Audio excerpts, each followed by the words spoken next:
What's going on, Dragon Ballers? Welcome back to another player interview. This time we're joined by friend of the channel, Cole. How you doing tonight, Cole? I'm doing well, man. How about you? I'm doing good, man. Thanks for asking. So we're going to be going over your U7 Gohan deck that you're testing for the upcoming format, the SS3 ban format. Before we get into that, how you feeling about the SS3 ban? I'm really actually hyped about it because it allows for more chances to try other things, like with the new set 5 coming out and the World Martial Arts Tournament set as well. I used to play the deck, and so it's a good leader. It does have its training wheels, but at the same time, I would like, me personally, and I'm sure everyone else who agrees, would like to see a little bit of variance in the format and something a little bit better. We've already seen in the posts of the Facebook chat or Facebook page, if anyone who watches this is a part of it, there's already been a huge amount of diversity already with the tournaments that are running under that list. So I'm excited for it. I'm ready for it, and besides that, I'm good. I like it a lot. So. Oh yeah, same, man. Like, oh, there's so many decks I'm testing out right now that, like, I'm so happy that Rogue honestly just got like a gigantic buff from this. Like, Storm has been slightly handled because of Fluke going to 1, and SS3 was just the generically best leader, and now like so many other leaders can play the game, and there's so many reasons to play other leaders, and I'm super excited about it. Like, of course, there's going to be the top decks of the meta, and there's nothing you can do about that, but like I said, I feel like Rogue got a huge buff. Now they can actually realistically play the game a lot better, so I'm really happy about that. And now, speaking of SS3, you went to the Fort Worth regional this past weekend, if I recall correctly, and you have some pretty awesome results to share with us. So how'd you do at that regional? So I got 23rd place out of the top 27 that they were giving out invites for. So for being my first regional for Dragon Ball, I'd say it's pretty darn good. Yeah, man. The event was really good. It was really, really nice. I loved how Jim and the ARG people ran their show. It was just super smooth. I like how they did the time ruling and everything. The atmosphere of the place and the player base were all just super, super nice. And so it was an enjoyable experience all the way around. And I actually put that kind of sentiment on Facebook as well, because it was in my head. So it was an overall a wonderful experience, and especially with the fact it was like 30 minutes for me was amazing. That's awesome, man. Yeah, fun for the whole family. Congratulations on your invite. I got to get me one of those at Jersey in 2 weeks so I can join you guys at Nats.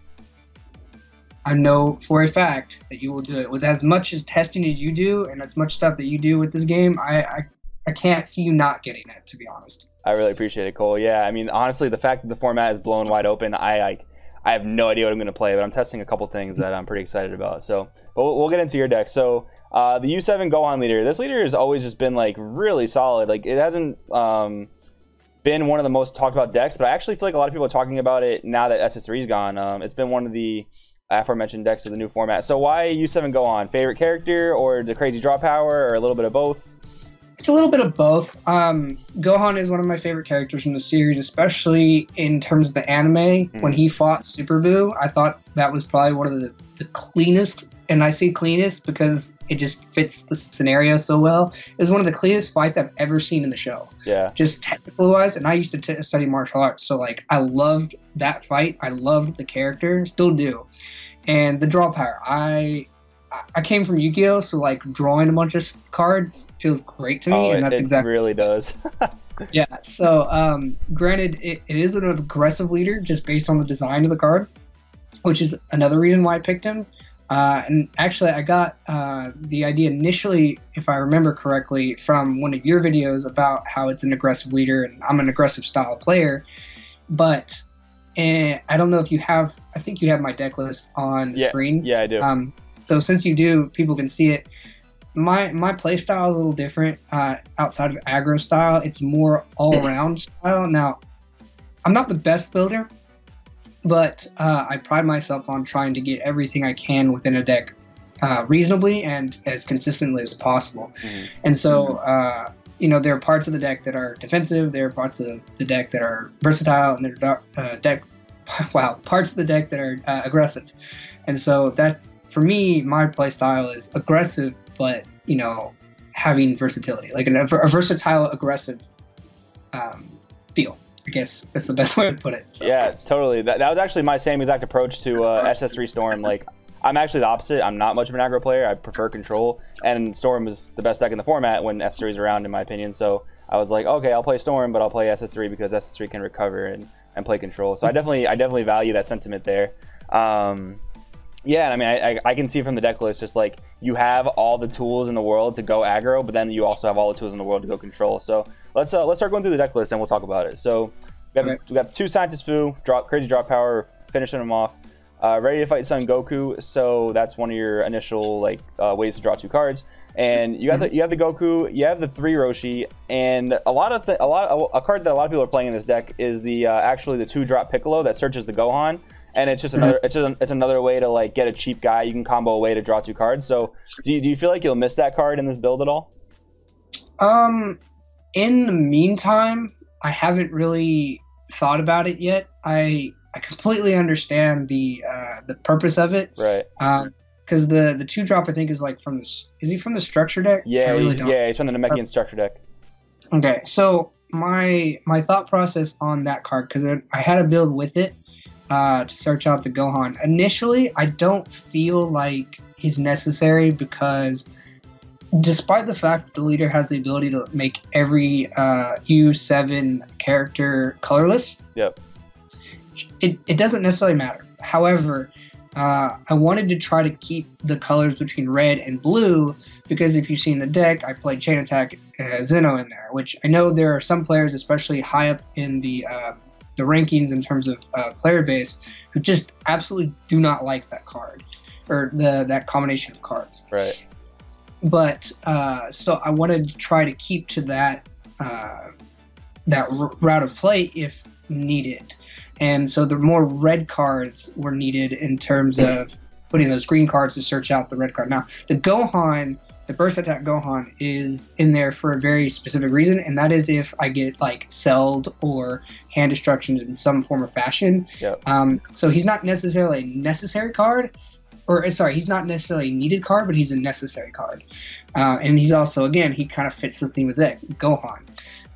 Yeah. So that's why I personally don't play him. But I play the Gohan as well. So the color fixing makes a lot of sense, especially with Chain Attack. Like a lot of times, like you want to go for the cheap evolve when you can, but a lot of times, like honestly, at least in the SS3 builds, like Chain Attack was getting hard summoned. So I guess it does make sense. You want to keep red as high as possible. It makes a lot of sense. Yeah. So we have the 4 Beam, crazy card, 4 Whis, 4 Unyielding, 2 Focus Mind Piccolo. So what do you feel like you need the barrier blocker for going into the next format? Do you feel like Victory Strike will be relevant again? Or what's your thought process on that card? It could. The Victory Strike is definitely there, for sure. That is something that I think everyone shouldn't be sleeping on because that card is quite literally. If they get to that point, you're gonna lose if you don't have a way to out it.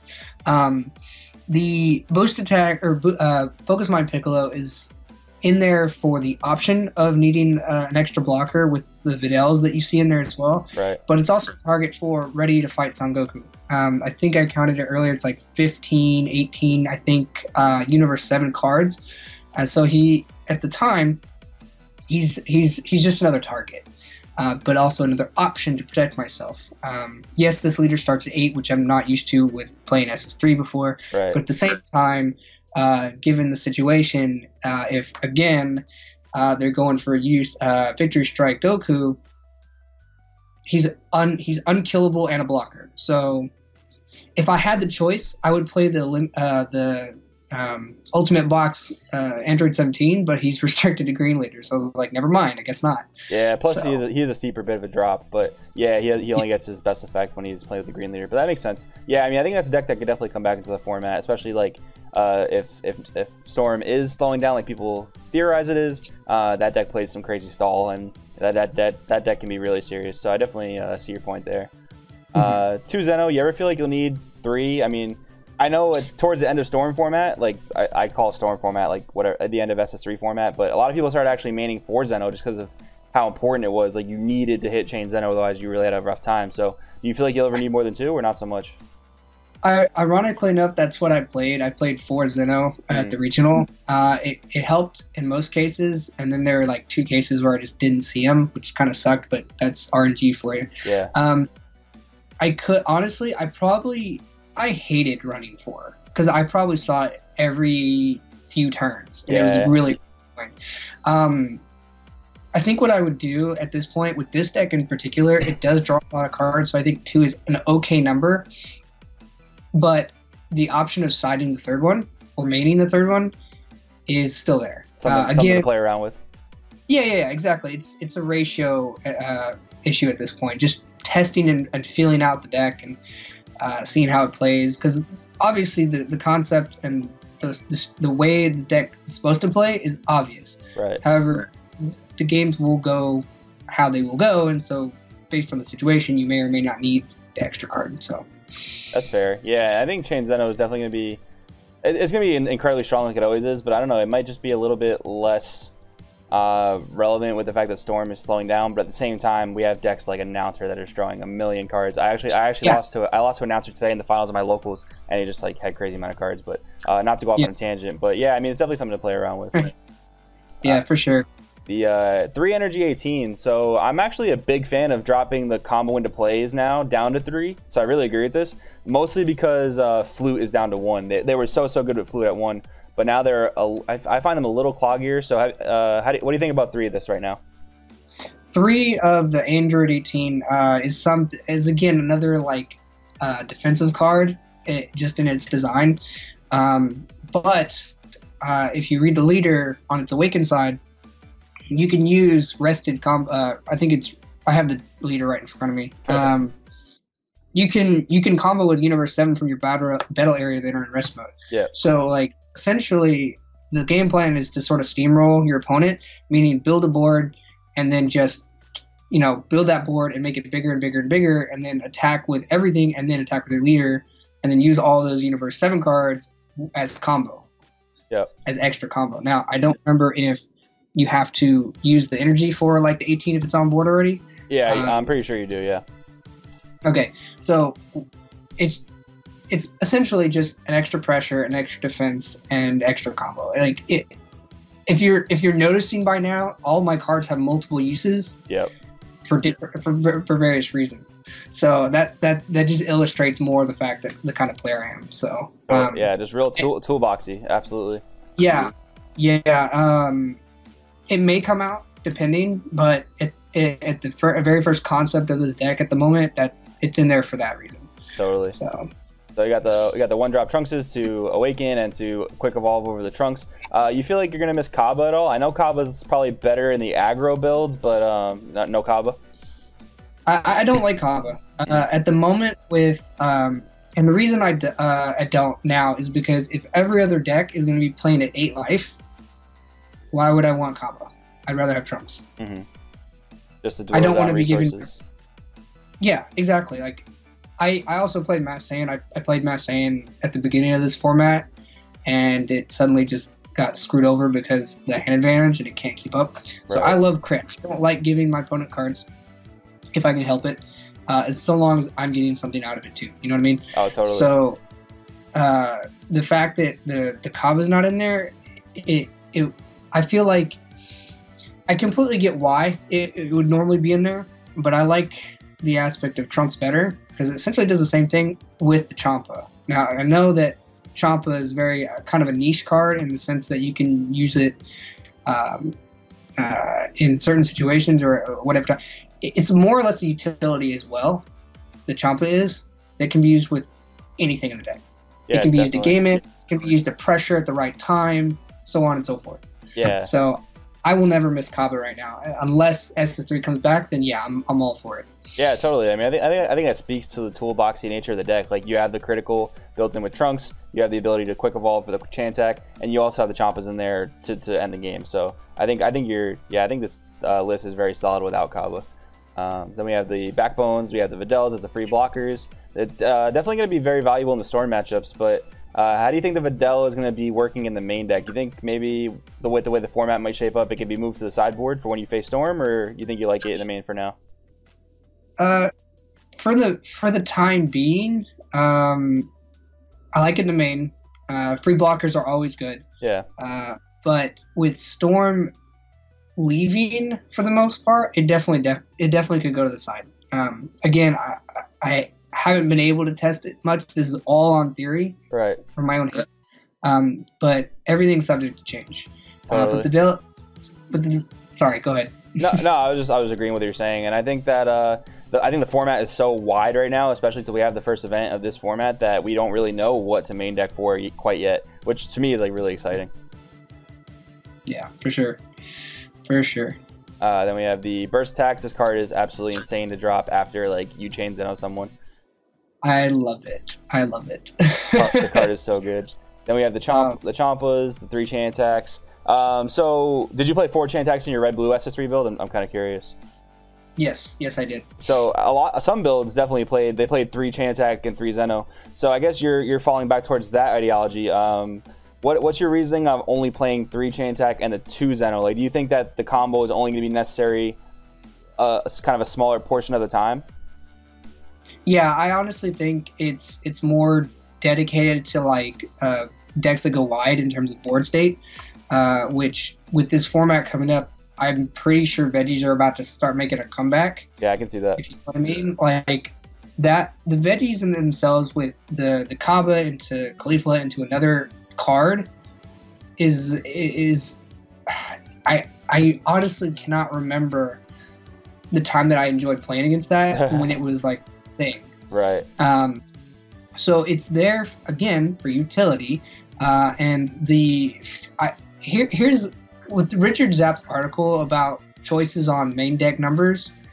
Like if you haven't read it, go to Kitchen Table Meta and read that article. It's very important in terms of deciding what cards and how many. Because the reason why I went to 3 and 2, 3 because if you chain attack, either evolve or hard cast it, which if you're hard casting it in this deck, something's wrong. Personally, it's going to go back. It's going to go right back. And so you're only doing it maybe once or twice a game, maybe.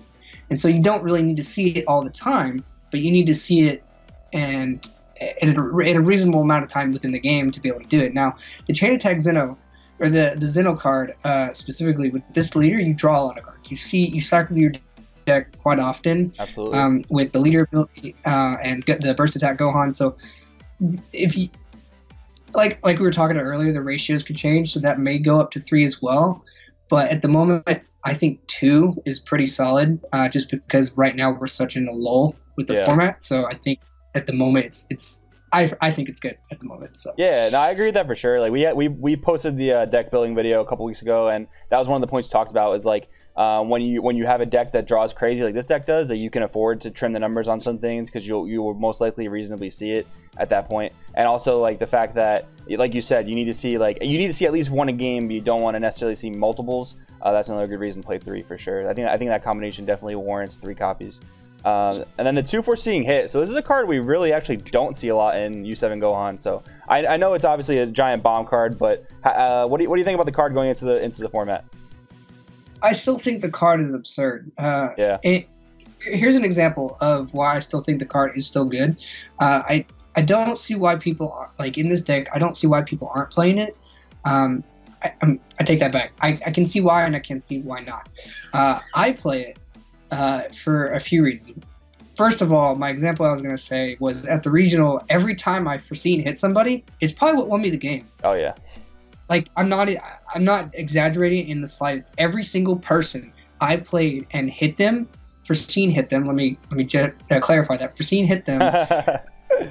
They were like, yeah, if it weren't for that foreseen hit, I probably would have won. I was like, that's absurd. So why if you're not playing in a red deck, then what do you like? I don't see why you're not running it. So the number, again, like you said, it's a bomb card. It's one of those late game finishers, right? Yep. So in the SS3 build, you wanted to see it as often as possible because you could get it to it sooner, right? So I love the card because it's a double striker, 20k already by itself. It allows you to see your opponent's hand, which in this game you don't get very often. Actually, hardly. Out of the 2 cards in this game, out of this entire card pool in this game, there's like 2 cards that I know of that you can see your opponent's hand. That's the promo Mecha Frieza from, I think, set 2, and this card. Yep. That's it. That's all you get.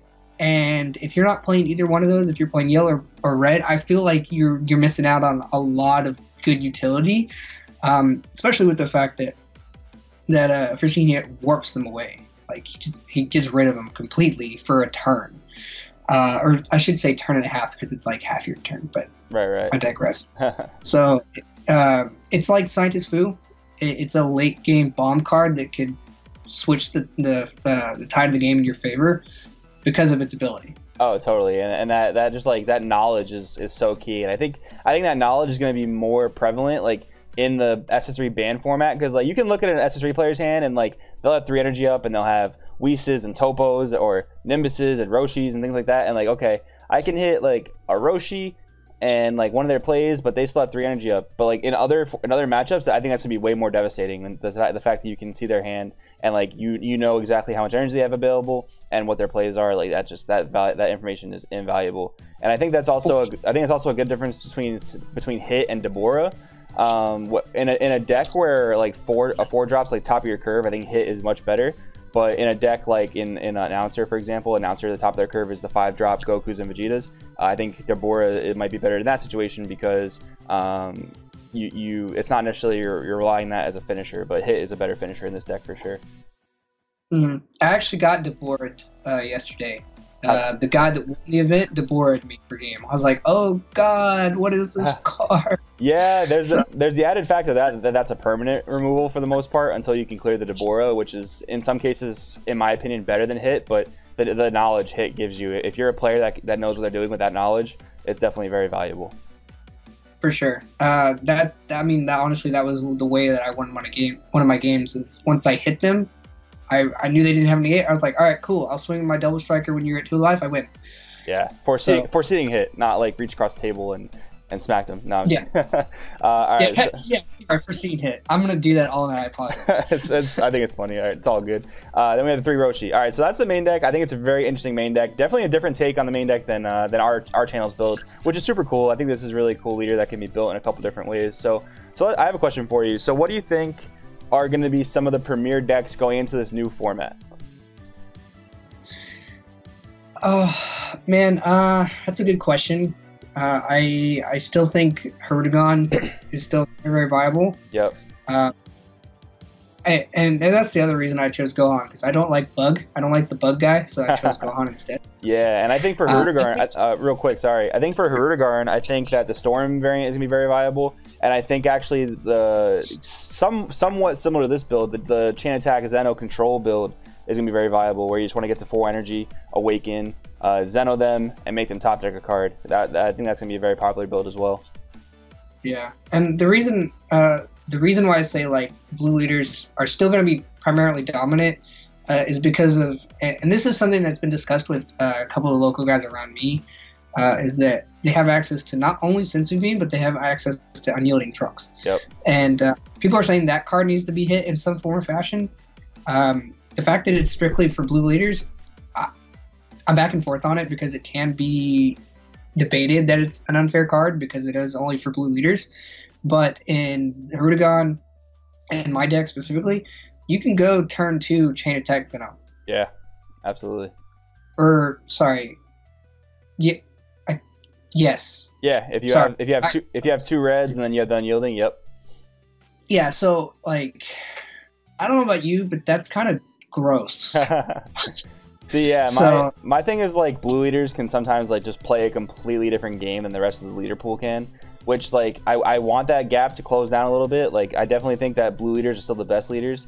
I do think that other color leaders got a slight boost from SS3 getting hit, but I do think that blue leaders can play basically a completely different game, and like that's the kind of blues thing has been like energy manipulation, but at the same time that is such a powerful effect to have that I think other leaders are going to need it in some form down the way. I actually thought of a really cool card concept. Tell me if this is like overly broken, but so you know how some of these negates say activate this card by paying a life if your leader is a specific race. Mm-hmm. So for definitely not for a blue leader, because this would be broken for a blue leader. But like let's say some green leader, let's say Piccolo leader, for example, had this negate. Activate this negate by restanding one of your rested energy. I think it would be cool. It might be overly busted, I don't know, but I think it would be really cool to give colors like green, for example, that have no way to untap energy. I think that'd just be kind of like a cool mechanic for something like that to have. So what you're saying is basically make a Whis coercion for every leader. Make a Whis coercion, but I mean, yeah, I guess that's pretty a pretty good way to put it. That's kind of what it sounded like to me. But... yeah, that is a good way to put it. But like my thing was like the energy goes from rest mode to active, so actually it's even more broken than a Whis coercion. Okay, so are you saying you take a life to activate an energy, or are you just saying activate like a 0 cost negate standing energy? Well, a 1 cost negate, but if your leader is like let's say like Namekian, you can restand one energy. So yeah, like I guess basically Whis coercion. Wow, that opens my eyes a lot. Yeah, no, I mean that it's completely like I think that Whis coercion is one of the best negates outside of like Nimbus. Yeah, definitely. Because the fact that like it stands another. Here's the thing about Whis though is that you can stand any energy. Yeah. Not just blue. So in that regard, that's why Whis is like one of the best negates still to this day. But the concept for that, I mean, I like it. I think if every leader or every color in some form or fashion had something like that, I think it'd be amazing. Yeah. So I don't know if it's broken. I don't know if it's crap, but I think it's pretty good. Like I like the idea.